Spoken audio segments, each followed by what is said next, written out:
cours est réservé uniquement pour les femmes. Alors les filles, on m'a demandé de faire un cours, c'était pas clair en fait jusqu'à maintenant, on m'a demandé de parler d'un thème de foi, en fait de la Emouna. La Emouna c'est la foi, où le thème du cours c'était moi version libre et moi version croyante. C'est deux choses différentes. Et après on m'a dit peut-être on parle aussi il y avait un thème, c'était la Shmira Negia et ses histoires frétillantes, parce que j'ai plein d'histoires sur la Shmira Negia. Et comme j'étais pas sûre de quel sujet parler, non, alors je vais faire un mix en fait. Ce que je vais faire, c'est que je vais faire une salade d'Ezrat Hashem de la Shmira Negia au travers de la foi en fait. Parce qu'en fait j'ai réfléchi un peu et je me suis rendu compte que la Shmira Negia, le fait de Shmira Negia, c'est l'interdit de ne pas se laisser toucher par un garçon en fait avant le mariage. C'est un interdit de la Torah. Alors quand on annonce ça, selon l'endroit ou le milieu où on a grandi, ça peut choquer des gens. Ça peut choquer. Pourquoi un homme et une femme n'ont pas le droit de se toucher? C'est pas de la Torah de pas se toucher. C'est pas de la Torah, c'est des. C'est Khumra de Met. Non, mais c'est pas clairement comme ça, quoi. C'est ce qu'on en a déduit. C'est pas écrit avec sa Ah femme, oui, c'est pas écrit dans la Torah, mais dans la Torah, il y a avec sa femme. L'homme, Voilà. Altikarel, je sais pas quoi, Bichat Dilata. voilà, ok, d'accord. Ok, mais avec des autres femmes. On a un peu extrapolé. Ok, d'accord. Avec les autres femmes, il n'y a pas d'interdit. Ok. Parce que sinon, d'ailleurs, genre, quand une femme, genre, elle est nida normale, c'est un genre, moi, mon père, il ne pourrait pas me toucher alors. Vous voyez ce que je veux dire? Bien sûr, bien sûr. Donc, en vrai, c'est avec sa femme à lui, mais il n'y a pas de. Après, le reste, pour moi aussi, c'est pour moi. C'est des rabananes. C'est des rabanan. Des rabanan, c'est pas Khumra, c'est pas. Oui, non, c'est pas Khumra, mais c'est des rabananes. Voilà, c'est des rabanan, c'est des rabanan. Voilà, c'est pas écrit bébé forêt. Non, je vais la prendre si tu veux, tu veux me la donner. Les lois des rabanan, c'est pour nous, c'est comme les statuts de la Torah. Ça n'a pas moins de valeur que les statuts de la Torah. Mais c'est vrai que c'est pas écrit dans la Torah. Il n'y a que les grands, enfin les poskim qui prennent ça en considération pour savoir comment ils vont donner la halakha. Mais nous, en tant que juifs étudiant la Torah et croyants, on prend le même, c'est le même niveau pour nous. On va pas remettre, par exemple, si on sait que ça c'est des rabanan, alors c'est moins grave que des horaïtas, donc je peux faire sur ça un compromis. Impossible. On ne peut pas faire un compromis ni sur la loi de la Torah, ni sur les lois des rabanan. Ça a le même statut en fait, pour nous. Donc, en fait, je me suis rendu compte que, bon, d'abord, les médias nous ont énormément envoyé cette photo, cette image. Je marchais dans la rue et je voyais les vitrines des magasins. Et il y avait des magasins pour enfants, la mode pour enfantine. Et c'est quoi le poster énorme? C'est un petit garçon et une petite fille, avec une pose, mais d'adolescents, enfin de jeunes, quoi, déjà de grands, quoi. Ils les font poser comme des grands et ils se regardent comme amoureux l'un de l'autre, des enfants. C'est un mélange, c'est un bilboul. On nous mélange l'esprit. L'enfance qui représente l'innocence, la pureté, on en fait quelque chose excusez-moi pour le terme, mais de sexuel. Qu'est-ce que c'est un regard entre une homme et une femme qui se regardent avec amour? Ça fait partie de l'intimité de la vie de couple. Pourquoi est-ce qu'on prend un petit garçon et une petite fille et on les met comme ça, ils se regardent et ils se donnent la main comme s'ils étaient amoureux? C'est de la folie. C'est de la folie. À quoi ça laisse penser? Une mère, après, qui a des enfants et que sa seule nourriture de l'âme, c'est ce qu'elle voit dans les médias et c'est les vitrines et elle n'étudie pas spécialement la Torah. Elle se dit, elle a un fils, elle a une fille. Elle se dit, même pas la peur. Elle se met la pression en se disant, quand est-ce que mon fils, je connais des histoires comme ça, que la mère elle mettait la pression à l'enfant déjà très jeune pour qu'il ait une petite amie. À la fille pour qu'elle ait un petit ami. Sinon, ça veut dire que t'es pas normal. Ça veut dire t'as échoué quelque part. Tu réponds pas aux normes de la beauté, de la ça. Et il y a même quelqu'un qui m'a raconté, le pauvre, il m'a dit j'étais tellement soulagée quand je suis sortie avec la première fille avec qui je suis sortie, parce que ma mère, elle pensait que j'étais homosexuelle. Gay. Voilà, gay. Elle pensait que j'étais gay et elle me mettait la pression. Elle était déçue de voir que j'avais pas de petite amie. Donc c'est un monde qui est complètement mélangé. La Torah, elle nous met, elle nous met le clair, elle nous aide à faire le ménage. Elle nous dit, après le mariage, il y a le lien physique. Le lien physique, il vient après le mariage. C'est comme ça. Hachem, il nous donne des lois. On ne sait pas toujours exactement quelle est la profondeur de la chose, bien qu'aujourd'hui, on peut comprendre. Les gens, ils souffrent tellement, ils sont tellement jeunes, ils rentrent déjà dans des relations amoureuses. Déjà tellement jeunes. C'est sortir des énergies en vain. C'est tellement d'émotions, c'est tellement la personne, elle pense à l'autre toute la nuit et elle pose des questions à ses copains, elle lui poser, lui demander si elle m'aime, et puis après elle est jalouse parce qu'elle voit que l'autre elle est attirée par quelqu'un d'autre. C'est tellement d'émotions qui vont en vain, c'est pas le moment encore. Quand la personne elle est trop jeune, c'est pas encore le moment. Et la personne, elle a la jeunesse justement pour se construire. Toute la jeunesse, c'est pour se construire, pour devenir quelqu'un de mature, arriver à une maturité qui te permet de rentrer dans une relation de mariage. Et si tu as passé toute cette période juste à courir après une fille, juste à courir après un garçon, à rentrer dans une relation vraiment physique avec l'autre, etc., c'est utiliser cette période qui est magnifique d'avant le mariage de façon erronée, de la mauvaise façon en fait. Et on se rend compte que toutes les lois que Dieu il nous donne, en fait, on se rend compte après coup que c'est vraiment des services, des très grands services que Dieu il nous rend. Dieu il nous rend un très très grand service en nous disant « Ma fille, te casse pas la tête jusqu'à avant le mariage. Tant que t'es pas mariée, même pas tu penses à ça. Même pas tu penses au contact physique. N'y pense pas. » Hachem, il nous fait un ménage énorme. Il nous fait un ménage énorme. Coucou. Quand toute la société, elle veut nous vendre les relations amoureuses, elle veut nous vendre... Parce que ça vend bien, les relations amoureuses, parce que ça réveille l'adrénaline chez les gens. Pourquoi ils aiment les histoires d'amour, les gens? Pourquoi ils passent leur vie? Il y a des gens, ils passent leur vie au cinéma, à regarder une histoire d'amour, après une histoire d'amour, après une histoire d'amour, et tous les films hollywoodiens. Ouais, on adore, c'est vrai, pourquoi on adore? Parce que ça réveille une adrénaline à l'intérieur. Et cette adrénaline, il faut la préserver pour le mariage. Il faut la préserver pour après le mariage. Plus on préserve cette adrénaline, parce que c'est pas pour cette adrénaline, elle n'est pas chez nous pour rien. C'est pas un hasard. On ne faute pas quand on est amoureux. Quand on a des émotions et on est comment dire, on est pris d'émotions pour quelqu'un, c'est pas une faute. C'est un cadeau de la nature. C'est un cadeau de la nature. Hachem, il a mis dans notre corps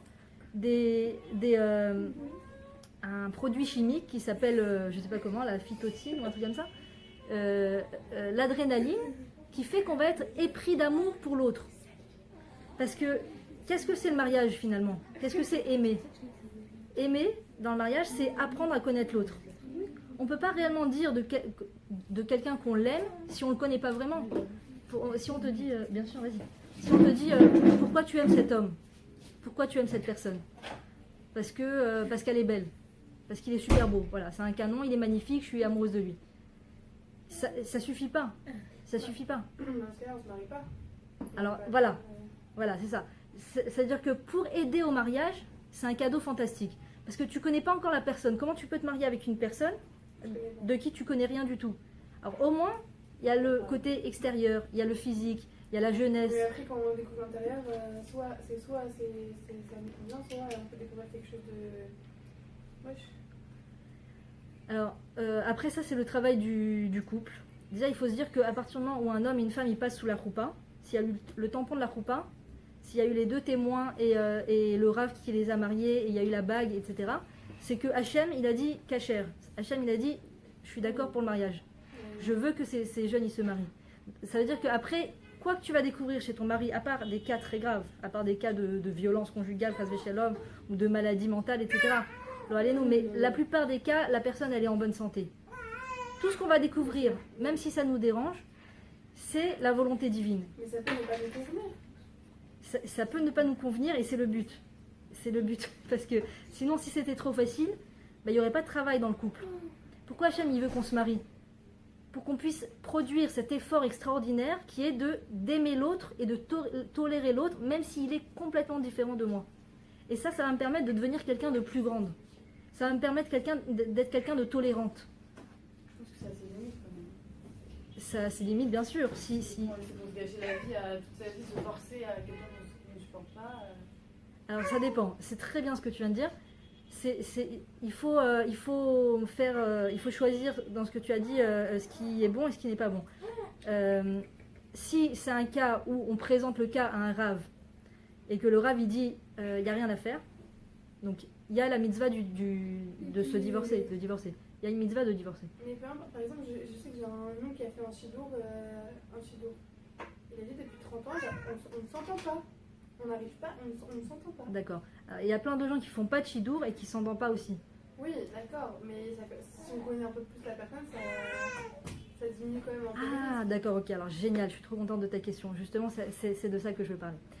Le fait de connaître physiquement la personne avant le mariage. La connaître au niveau de son caractère. Oui, bien sûr, c'est permis. On a un certain temps. Que le chemin médiage, ça accélère une relation. Ça veut dire qu'au lieu de pouvoir rester 1 an, 1 an et demi, on va rester 3 mois ou 4 mois. Et juste donc, on a moins le temps de découvrir quelqu'un et quelqu'un il peut plus se camoufler pendant 3 mois à faire semblant d'être quelqu'un d'autre qu'en 1 an. Après, alors, vous allez me dire, il y en a, ils restent 10 ans ensemble. Exactement. Mais finalement, ça Mais je me dis quand même qu'en 1 an et demi, tu peux moins jouer un jeu, c'est encore plus déjà plus manipulateur que quelqu'un. C'est pas une question de manipulation à mon avis, c'est une question que Dieu il va faire en sorte que la personne va dévoiler son intériorité ou pas. Dieu il peut permettre de faire ça ou pas. Par exemple, tu peux vivre avec une personne 10 ans, comme on a dit, en cohabitation et ne pas être marié. Et Hachem il va faire en sorte que tu vas pas voir chez l'autre les choses négatives. Ouais. Mais même les choses négatives, elles sont pas complètement négatives. Comme il dit Rabbi Nachman, il y a toujours une nekuda tova dans tout. Il y a toujours un point positif dans tout. Même chez le mari, il y a toujours des choses, c'est-à-dire dans les choses négatives. Par exemple, des fois, tu vas parler avec des gens justement qui vivent leur mariage sans la émouna, sans la foi. C'est-à-dire, ils ne sont pas du tout conscients que c'est Dieu qui les a choisis tous les deux pour se marier ensemble. Ils n'ont pas du tout conscience de tout ce processus du fait que 40 jours avant que l'enfant il soit dans le ventre de la maman, Dieu il a déjà décidé avec qui ils vont se marier. La personne qui vit son couple sans cette confiance en Dieu, sans voir Dieu dans le tableau, c'est une réelle souffrance. Ils vont te parler de leur mari comme du pire mécréant au monde. La personne, tu l'écoutes, tu dis mais c'est horrible, mais viens je t'aide à te cacher, viens te cacher chez moi et fuis de cette personne. C'est horrible. Parce que la personne, elle s'est habituée à voir le négatif chez l'autre. Et tu peux voir une autre femme, par exemple, qui a exactement le même mari, avec exactement les mêmes défauts, et elle a réussi à les trouver le positif qu'il y avait dans les défauts. Les gens qui s'entendent le mieux aujourd'hui dans les couples, qui ont travaillé sur eux et qui pendant des années se sont habitués à voir le positif l'un chez l'autre, même chez les choses qui a priori étaient des défauts, et ben aujourd'hui tu les vois, c'est des personnes qui sont grandes, qui sont devenues des gens vraiment, comment on dit, qui se sont réalisés vraiment, parce qu'ils ont eu la chance qu'en face d'eux, il y a eu quelqu'un qui a vu le positif en eux, même au travers de leurs défauts. Et ça, c'est le meilleur cadeau qu'on peut faire à son conjoint, c'est que tu as trouvé un défaut chez lui, essaye d'aller voir dans ce défaut la qualité.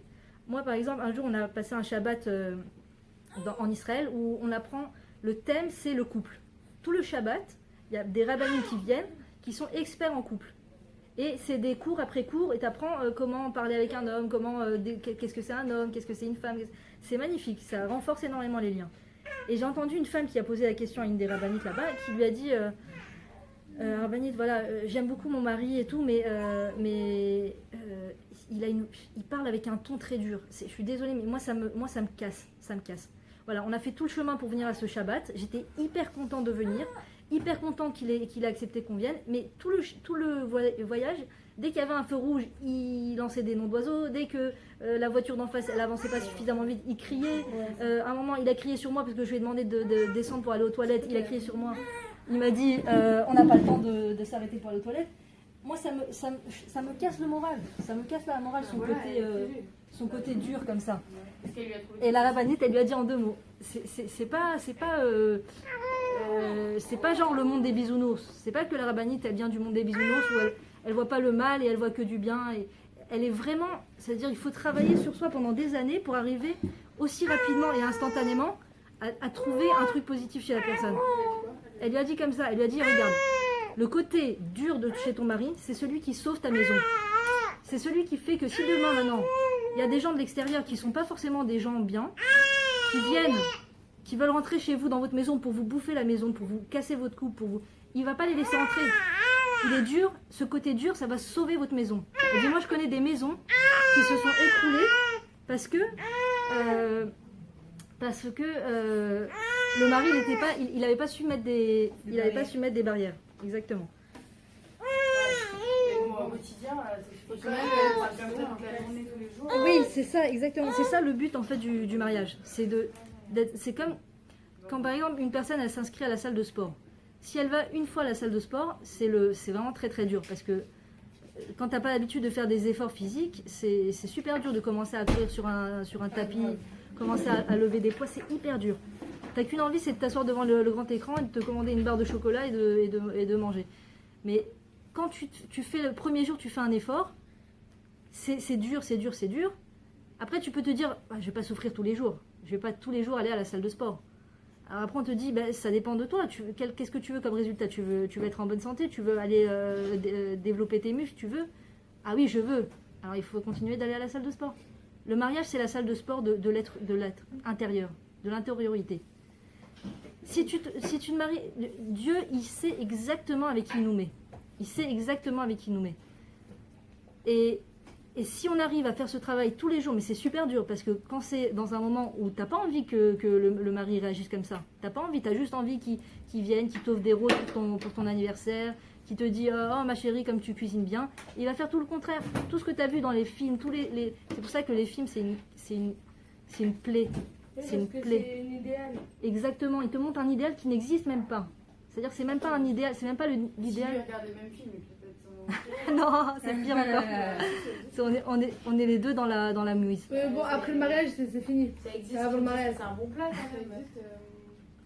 Ah, j'aime ta réflexion. C'est ce qu'elle allait dire. C'est parce que je vois, t'as dit c'est son père, sûrement. Il dit, Bah oui, voilà, comme mon ça. père aussi, il est couplé par ma mère. C'est magnifique, c'est magnifique. C'est magnifique, mais c'est pas normal. C'est merveilleux. C'est pas normal. Non, mais c'est vrai. Mais c'est normal. C'est pas normal. Tu seras surprise après le mariage. Non, je rigole. Non, j'espère que tu auras quelqu'un qui va te dire. Mais justement, en général, c'est dans les plus grandes attentes qu'on a. C'est-à-dire, il y a une phrase en hébreu, c'est qui est Godel Atzipia, Godel Arzava. Selon la grandeur de ton attente, sera la grandeur de ta déception. C'est-à-dire que Peut-être pour vivre. non, ça veut dire que la souffrance. Je vais te dire, la souffrance, la souffrance, c'est pas le mari en soi qui te fait pas de compliments. La vraie souffrance, elle est dans le fait que tu espères un compliment. Et que si le mari il dit pas un compliment, c'est la fin des haricots. Dans ce cas-là, on se contente de peu. Ah On ouais, voit pas ça c'est un idéal par exemple. Ça c'est un vrai idéal, c'est de se contenter de peu. Ça c'est un idéal. Non? De quoi? Je vais te dire, dans le couple, regarde, imagine-toi une personne. Imagine-toi. Oui, mais tu veux pas la relation, tu veux pas le mariage le plus beau et tu veux pas une relation parfaite. Si, avant le mariage, tu dois tout faire pour essayer de trouver un homme qui a des qualités qui te correspondent. Avant le mariage, tu as tout le loisir de faire ça. Et il faut prier beaucoup, parce que des fois, tu sais pas. Ouais, le loisir, disons que plus qu'après le mariage en tout cas, ça c'est sûr. Mais c'est-à-dire, il faut pas trop s'inquiéter, parce que on fait notre ishtadlout, on fait notre participation, on va chercher le garçon, on va prier Dieu pour qu'il nous l'envoie. Mais après c'est entre les mains de Dieu. Après, c'est entre les mains de Dieu. Il y a des gens, malheureusement, ils restent en arrière comme ça, sur pause. Au moment où ils ont fait le shidour et ils ont choisi, ils se disent, tous les jours, ils se disent, j'ai fait une erreur de choisir cette fille. J'ai fait une erreur. J'ai pas suffisamment... Ouais, il y a des gens, des mecs, c'est leur chanson intérieure, leur disque intérieur. Pourquoi j'ai choisi cette fille? Ou alors, genre, par exemple, ils mettent la faute sur le chatran, la personne qui les a présentés. Ou sur le rave qui lui a dit, vas-y, marie-toi, c'est la bonne. Pourquoi je l'ai écouté?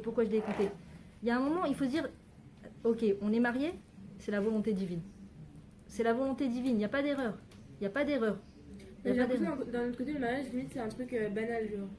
Ok, mais le C'est-à-dire, divorce, non. c'est des Bah, erreurs. c'est-à-dire que. Non, c'est pas des erreurs, c'est que ça devait passer par C'est-à-dire que voilà, le mariage, Exactement. le mariage limite, c'est l'épreuve de notre vie. Et genre, nous, on choisit quelqu'un qui est pas hyper important ou quoi. On choisit quand même quelqu'un comme ça qui nous correspond. Exactement, je suis d'accord avec toi.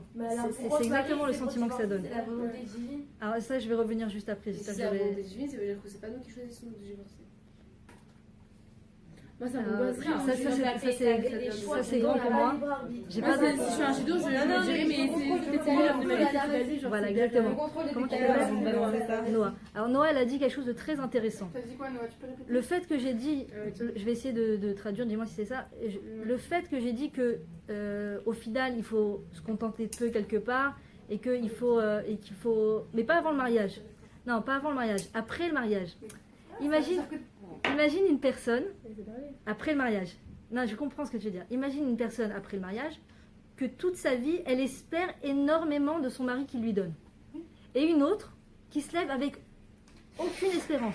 Ce qu'il me donnera aujourd'hui, ça sera bien. S'il ne me donnera pas, c'est pas grave. Qui c'est qui vit le plus heureux? Qui c'est qui est le plus heureuse à la fin de la journée? Qui c'est qui dort sur ses deux oreilles? Mais ça veut dire on a un mari en face de nous qui est pas attentionné, qui est pas dévoué, qui est pas tout. C'est pas grave, je m'attends à rien de lui. Mais non. Ça, c'est horrible. Il faut se dire... Mais notre mari, c'est notre âme sœur. Genre, je suis Bien là, sûr. il est Oui, Bien sûr. rien. Bien sûr, Pour moi, c'est pas envisageable. j'ai compris. Alors, Mais ce que je veux dire, bien sûr, bien sûr. D'abord, il faut savoir qu'il n'y a pas de personne méchante à 100%. Il n'y a pas de méchant à 100%. À part, bon, des exceptions, Amalek, etc. Mais dans notre peuple, quand une jeune femme juive, elle se marie avec un homme, il n'est pas mauvais à 100%. À part les cas extrêmes.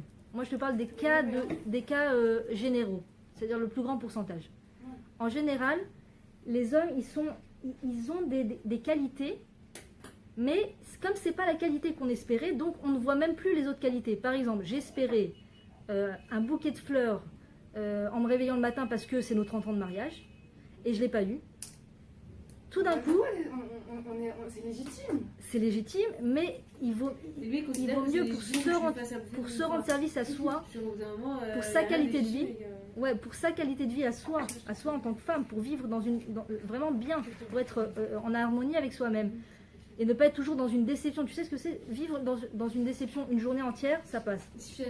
Mais de vivre, voilà, exactement, de vivre dans la déception tous les jours de ta vie.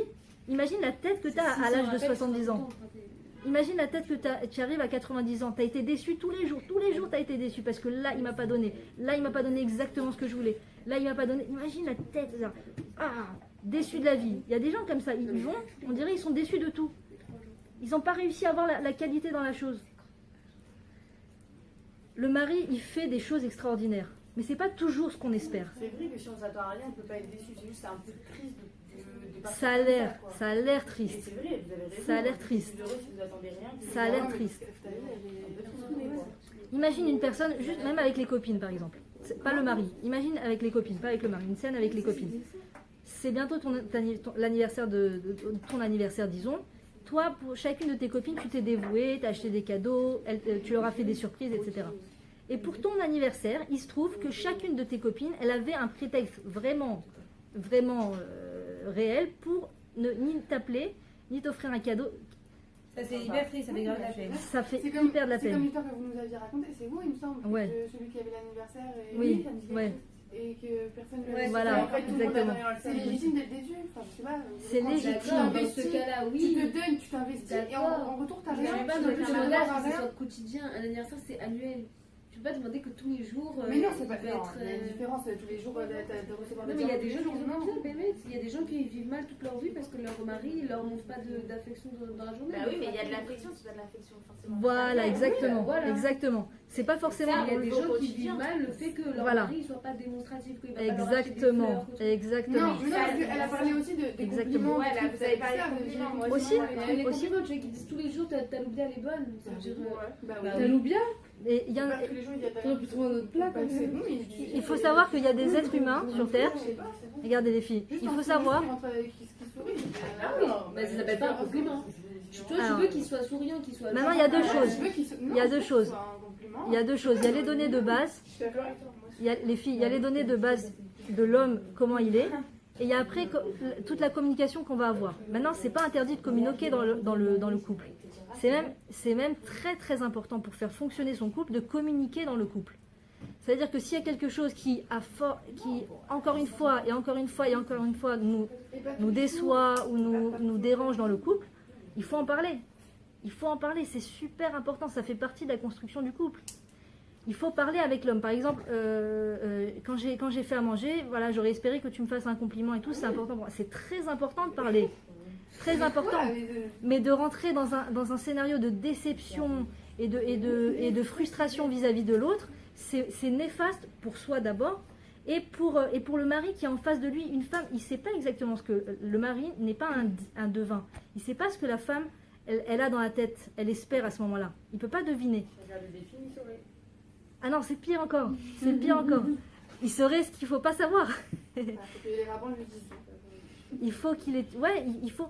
Même s'il a étudié tous les cours de Zugiyut avant le mariage, de couple avant le mariage, c'est même pas sûr qu'il sache exactement ce que sa femme elle veut, parce que chaque être humain au monde, il est unique. Il a une volonté unique. Et donc, la rencontre entre l'homme et la femme qui vont se marier, c'est une rencontre de différence. Et on va s'expliquer chacun, chaque jour, avec patience et avec gentillesse et avec amour, ce qui n'est pas possible quand on est plein de frustration. Quand on est plein de frustration, on ne peut pas exprimer à son mari avec amour et respect que quelque chose nous dérange. Et pour ne pas rentrer dans cette routine de frustration, il vaut mieux, moi je pense, que le médicament, c'est de s'attendre à rien. Se dire, ok, là je voulais grave partir dans le Nord avec mon mari pour nos 5 ans de mariage. Je voulais grave, c'était mon fantasme. D'abord, qui te dit que ce fantasme, c'est exactement ce qui doit se passer? Si ça se fait, tant mieux. Si tu en parles avec ton mari et qu'à ce moment-là, il peut financièrement, et qu'il peut au niveau du temps, et que Dieu il veut aussi, même le mari, des fois, il veut, et la femme, elle veut, et Dieu, il veut pas. Donc ça va pas se faire. Et le problème, c'est que... Donc on n'a pas le libre arbitre. On a le libre arbitre. T'as envie, c'est juste que des fois... Il faut Dieu, il des veut pas. Dieu, il veut pas. Donc il t'empêche de faire. Non, et Dieu, il veut que tu fasses toutes les Quand tu rates ton actions. bus, il t'empêche de prendre le bus. Bah oui, donc t'as pas le libre arbitre. Je suis désolée. C'est pas que t'as pas de libre arbitre. D'accord. Non, c'est vrai, ça a l'air. Non, tu as raison. Oui, mais C'est hyper important. j'adore le sujet, mais là, Il n'y a rien qui se tient, il n'y a Non, rien mais de logique. j'ai compris ce que tu dis. J'arrive, tu sais que moi aussi, parfois, ça m'arrive d'arriver exactement dans cette réaction de. Mais alors quoi, il n'y a pas de libre arbitre? Exactement. C'est très frustrant. Bien sûr qu'il y a un libre arbitre. Et Dieu, il veut qu'on ait le libre arbitre. Et il veut qu'on veuille des bonnes choses. Dieu, il veut qu'on